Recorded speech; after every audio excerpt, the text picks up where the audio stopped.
नमस्कार दोस्तों आज की इस वीडियो पर बात करने वाले हैं कि आप IFMS 3.0 पोर्टल पे जो पंचायत शिक्षक है या संविदा कर्मचारी हैं उनकी बेसिक पे किस तरह अपडेट करेंगे, यानी कि आप उनके इंक्रीमेंट किस तरह लगाएंगे जो संविदा कर्मचारी है। इसी के बारे में आपको कंप्लीट प्रोसेस बताऊंगा। तो आप संविदा कर्मचारियों के IFMS 3.0 पोर्टल पे इंक्रीमेंट लगाने के लिए या बेसिक पे चेंज अपडेट करने के लिए सबसे पहले आपको IFMS 3.0 पोर्टल लॉगिन कर लेना है। अब देख रहे हैं कि IFMS 3.0 पोर्टल लॉगिन करने के बाद अगर आपके पंचायत शिक्षक या संविदा कर्मचारी अगर सब DDO पे है यानी कि PD कर्मचारी है तो यहाँ पे आपको सब DDO वाला डेस्क सेलेक्ट करना है। सब DDO वाला डेस्क सेलेक्ट करने के बाद आप यहाँ पे देख रहे हैं कि सब DDO रोल पे क्लिक करेंगे। जैसे आप यहाँ पे सब DDO रोल पे क्लिक करते हैं तो यहाँ से आप एम्प्लॉय मैनेजमेंट सेलेक्ट करेंगे। यहीं से जो अपन संविदा कर्मचारी है या पंचायत शिक्षक है उनकी बेसिक पे अपडेट करना आपको बताऊंगा, क्योंकि जो संविदा कर्मचारी है, पंचायत शिक्षक है, जो PD के कर्मचारी है उनकी बेसिक पे एंटाइटलमेंट अगर आप अपडेट करते हैं तो उसकी रिक्वेस्ट आपके संबंधित जो CB ऑफिस है, PD कर्मचारियों की रिक्वेस्ट है CB ऑफिस के पास जाएगी। आप CB ऑफिस से जैसे रिक्वेस्ट अप्रूव करवा लेंगे तो उन पंचायत शिक्षक या संविदा कर्मचारी की जो PD कर्मचारी है उनकी बेसिक आपके सब DDO पे अपडेट हो जाएगी। तो सबसे पहले आपको जो संविदा कर्मचारी है उनकी बेसिक पे एंटाइटलमेंट अपडेट करने से पहले सबसे पहले आपको उनकी सर्विस डिटेल अपडेट करनी होगी। अगर आप सर्विस डिटेल अपडेट नहीं करेंगे तो जो संविदा कर्मचारी है उनकी बिना सर्विस डिटेल अपडेट किए हुए आप सीधे ही पे एंटाइटलमेंट वाले ऑप्शन में जाएंगे। तो पे एंटाइटलमेंट वाले ऑप्शन में आप बिना सर्विस डिटेल अपडेट किए हुए सीधे ही मॉडिफाई में जाएंगे तो यहाँ पे आपको पे स्केल बेसिक पे ये वाले ऑप्शन आपके विजिबल नहीं होंगे। तो सबसे पहले आपको जो संविदा कर्मचारी है उनकी आपको एम्प्लॉय मैनेजमेंट वाले ऑप्शन में जाना है। एम्प्लॉय मैनेजमेंट में आपको एम्प्लॉय मॉडिफिकेशन मिलेगा। एम्प्लॉय मॉडिफिकेशन में आप यहाँ पे सर्विस डिटेल वाले पे क्लिक करेंगे। सर्विस डिटेल पे क्लिक करने के बाद देख रहे हैं यहाँ पे आपको कर्मचारी मिलेगा, यानी कि जिस कर्मचारी की आप सर्विस डिटेल अपडेट कर रहे हैं उसके आपको पहले यहाँ से सर्विस डिटेल अपडेट करनी होगी। तो यहाँ पे देख रहे हैं मेरे जो एक कर्मचारी है पंचायत शिक्षक है, इसकी मेरे को बेसिक पे अपडेट करनी है। लेकिन बेसिक पे अपडेट करने से पहले आप इसकी एक बार सर्विस डिटेल अपडेट करेंगे। तो इसके लिए देख रहे हैं कर्मचारी के नेम के सामने मॉडिफाई वाला ऑप्शन आ रहा है, आप यहाँ पे मॉडिफाई वाले पे क्लिक करेंगे।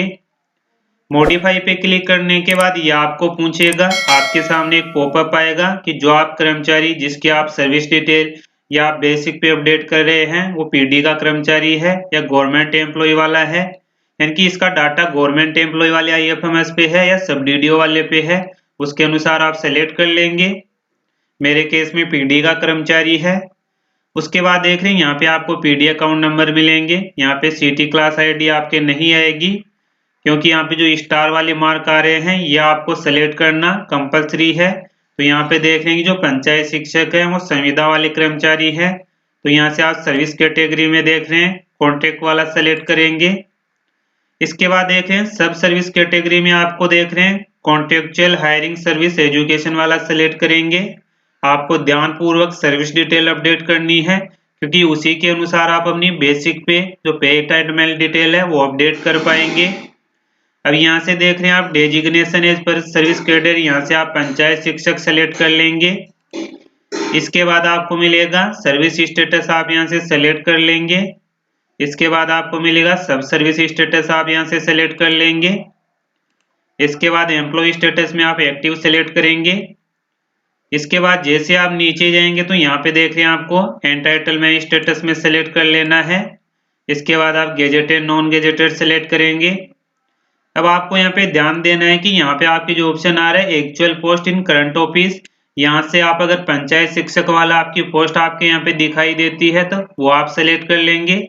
अगर नहीं दिखाई देती है तो एक बार आप अपनी सर्विस डिटेल अपडेट करने के लिए यहाँ से आप असिस्टेंट टीचर सेलेक्ट कर लेंगे, क्योंकि जैसे यहाँ पे पंचायत शिक्षक वाला ऑप्शन आ जाएगा तो उसके अनुसार आप फिर से अपनी सर्विस डिटेल अपडेट कर लेंगे। अभी आपको बेसिक पे एंटाइटलमेंट डिटेल अपडेट करनी है तो आप यहाँ से सेलेक्ट कर लेंगे। इसके बाद आप सर्विस कोटो यहाँ से सेलेक्ट करेंगे। अब आप यहाँ पे अपॉइंटमेंट ऑर्डर नंबर डालेंगे। जो पंचायत शिक्षक के संविदा कर्मचारी के अपॉइंटमेंट ऑर्डर आए हैं वो आप यहाँ पे ऑर्डर नंबर और ऑर्डर डेट सेलेक्ट करेंगे। इसके बाद ज्वाइनिंग डेट सेलेक्ट करेंगे। इसके बाद आपको मिलेगा डेट ऑफ प्रेजेंट डेजिग्नेशन, यानी कि प्रेजेंट डेजिग्नेशन की डेट ऑफ प्रेजेंट ज्वाइनिंग क्या है वो आप यहाँ से सेलेक्ट करेंगे। यहाँ से देख रहे हैं आप पेरेंट डिपार्टमेंट सेलेक्ट कर लेंगे। अगर आपके पेरेंट डिपार्टमेंट नहीं आ रहा है तो इसमें आपको घबराने की कोई बात नहीं है, क्योंकि आपके अगर नीचे अपडेट सर्विस डिटेल का ऑप्शन इनेबल हो जाता है तो आपके पेरेंट डिपार्टमेंट अगर आप नहीं सेलेक्ट करेंगे तो भी आपकी सर्विस डिटेल अपडेट हो जाएगी। अब यहाँ पे आपको मिलेगा करंट डिपार्टमेंट, आप यहाँ से सेलेक्ट करेंगे। यहाँ पे आप designation of appointing authority select करेंगे। यहाँ पे designation at the time of first appointment select कर लेंगे। अब यहाँ पे देख रहे हैं पोस्ट डेजिग्नेशन इन करंट ऑफिस, इसमें आपको पंचायत शिक्षक सेलेक्ट करना है, क्योंकि तभी आपके सर्विस डिटेल अपडेट होगी और तभी आपकी जो कर्मचारी की एक्चुअल पोस्ट है वो आपको यहाँ पे दिखाई देगी। तो आपको पोस्ट डेजिग्नेशन इन करंट ऑफिस में पंचायत शिक्षक सेलेक्ट कर लेंगे। इसके बाद आपको मिलेगी सुपर एनुएशन डेट, जो कि आपके ऑटोमेटिक कैलकुलेट होके आएगी। अगर आपके ऑटोमेटिक कैलकुलेट होके नहीं आती है तो आप यहाँ से सेलेक्ट कर लेंगे। उसके बाद आपको मिलेगा ज्वाइनिंग टाइम सेलेक्ट कर लेंगे, आफ्टरनून फॉरनून सेलेक्ट करेंगे। यहाँ से यहाँ पे आप date of joining present date डाल देंगे। सभी डिटेल डालने के बाद देख रहे हैं नीचे आपके अपडेट सर्विस डिटेल का ऑप्शन इनेबल हो जाएगा। अगर आपके यहाँ पे अपडेट सर्विस डिटेल का ऑप्शन इनेबल नहीं होता है तो आप फिर से एक बार सभी ऑप्शन यहाँ पे चेक करेंगे, क्योंकि अगर यहाँ पे आप कोई ऑप्शन अगर खाली छोड़ रहे हैं तो आपके यहाँ पे अपडेट सर्विस डिटेल वाला ऑप्शन इनेबल नहीं होगा। अब आप यहाँ पे अपडेट सर्विस डिटेल पे क्लिक करेंगे। जैसे आप यहाँ पे अपडेट सर्विस डिटेल पे क्लिक करते हैं तो उससे पहले देख रहे हैं कि यहाँ पे आपको कोई डॉक्यूमेंट अपलोड करना जरूरी है, तभी आपके सर्विस डिटेल अपडेट होगी। जैसे आप यहाँ पे अपडेट सर्विस डिटेल पे क्लिक करेंगे तो आपके जो सर्विस डिटेल अपडेट की रिक्वेस्ट है वो आपके संबंधित सीबीओ ऑफिस आ जाएगी।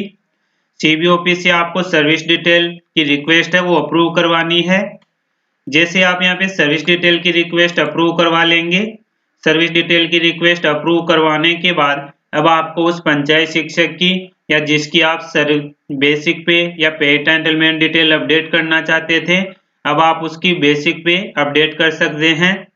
लेकिन उससे पहले आपको ध्यान देना है कि जो आपने सर्विस डिटेल की रिक्वेस्ट आपके संबंधित सीबीओ को भेजी थी उसको आपको पहले अप्रूव करवानी है, उसके बाद ही आप बेसिक पे अपडेट कर पाएंगे।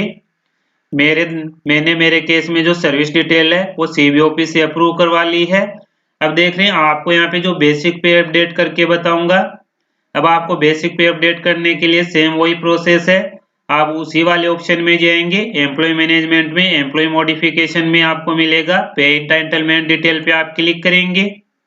उसके बाद आप यहाँ पे ऑल पे क्लिक करेंगे। यहाँ से आप कर्मचारी सेलेक्ट कर लेंगे जिसके आप बेसिक पे अपडेट कर रहे हैं, वो पंचायत शिक्षक है या संविदा कर्मचारी है या जो भी कर्मचारी है, वो आप देख रहे हैं उस कर्मचारी के नेम के सामने आपको मॉडिफाई वाले पे क्लिक करना है।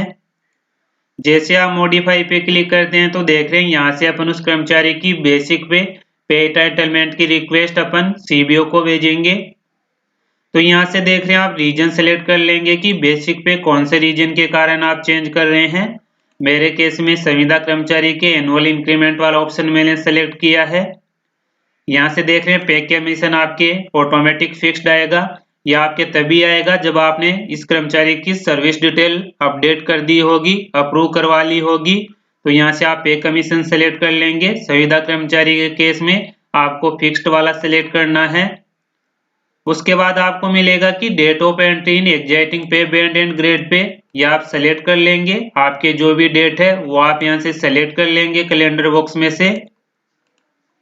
उसके बाद देख रहे हैं नीचे आपको अभी तक यहाँ पे देख रहे हैं अपडेट पे एंटाइटलमेंट डिटेल कैलकुलेट वाला ऑप्शन अभी आपकी इनेबल नहीं हो रहा है, लेकिन जैसे आप 1 बाय 1 सभी डिटेल सेलेक्ट कर लेंगे तो यहाँ पे आपके रिकैलकुलेट वाला ऑप्शन इनेबल हो जाएगा। अब यहाँ पे देख रहे हैं आपको पे स्केल दिखाई देगी। आपको ये पे स्केल तभी दिखाई देगी जब आपने कर्मचारी की सर्विस डिटेल सही से अपडेट कर ली होगी। अगर आपके यहाँ पे देख रहे हैं पे स्केल वाला और बेसिक पे वाला ऑप्शन अगर आपके नहीं ओपन हो रहा है तो आपको सर्विस डिटेल अपडेट करनी होगी। संविदा कर्मचारी के अनुसार आपको जो है बेसिक पे अपडेट करने के लिए सर्विस डिटेल जैसे आप अपडेट कर लेंगे तो यहाँ पे आपके पे स्केल और पे लेवल बेसिक पे वाले ऑप्शन आपके यहाँ पे ओपन हो जाएंगे। यहाँ से आप देख रहे हैं पे स्केल सेलेक्ट कर लेंगे। पे स्केल सेलेक्ट करने के बाद यहाँ से आप date of present pay scale की डेट कैलेंडर बॉक्स में से सेलेक्ट करेंगे। उसके बाद आपको मिलेगा बेसिक पे, यानी कि जो संविदा कर्मचारी के आप बेसिक पे एंटाइटलमेंट डिटेल इंक्रीमेंट लगा रहे हैं वो देख रहे हैं कार्यालय आदेश के अनुसार आप इसमें से सेलेक्ट कर लेंगे। जो भी बेसिक पे है वो आप यहाँ से सेलेक्ट करेंगे। सेलेक्ट करने के बाद यहाँ पे देख रहे हैं संविदा कर्मचारियों के डीए और एचआरए उनको नहीं मिलेगा, वो आप यहाँ पे 0 वाला सेलेक्ट करेंगे। जैसे ही सेलेक्ट करेंगे तो यहाँ पे देख रहे हैं रिकैलकुलेट वाला ऑप्शन आपके काम करना शुरू हो जाएगा। ये सभी डिटेल आपके जो ऑप्शन आप देख रहे हैं पे स्केल, बेसिक पे कमीशन, ये तभी आपके काम करेंगे जब आपकी सर्विस डिटेल सही अपडेट होगी और आपने संबंधित आपके सीबीओ ऑफिस से अप्रूव करवा ली होगी। तो यहाँ पे देख रहे हैं आपके रिकैलकुलेट वाला ऑप्शन काम करने लग गया है। अब जैसे आप रिकैलकुलेट पे क्लिक करेंगे तो नीचे देख रहे हैं बेसिक पे के अनुसार यहाँ पे सभी डिटेल रिकैलकुलेट हो जाएगी। उसके बाद आप यहाँ पे अपडेट पे एंटाइटलमेंट डिटेल पे क्लिक करेंगे। अपडेट पे एंटाइटलमेंट डिटेल पे क्लिक करने के बाद आपके सामने सक्सेसफुली का मैसेज आएगा और उसके बाद देख रहे हैं आप माई टास्क लिस्ट में जाके ऑल रिक्वेस्ट पे जाके चेक करेंगे तो यहाँ पे देख रहे हैं मैंने जो भी रिक्वेस्ट भेजी है यहाँ पे आपको रिक्वेस्ट आईडी मिलेगी, पे एंटाइटलमेंट डिटेल मिलेगी, यहाँ पे करंट असाइन यानी आपके जो संबंधित सीबीओ ऑफिस लगता है उनके यहाँ पे जो रिक्वेस्ट है वो पेंडिंग है, यहाँ पे आपको करंट स्टेटस में पेंडिंग मिलेगा।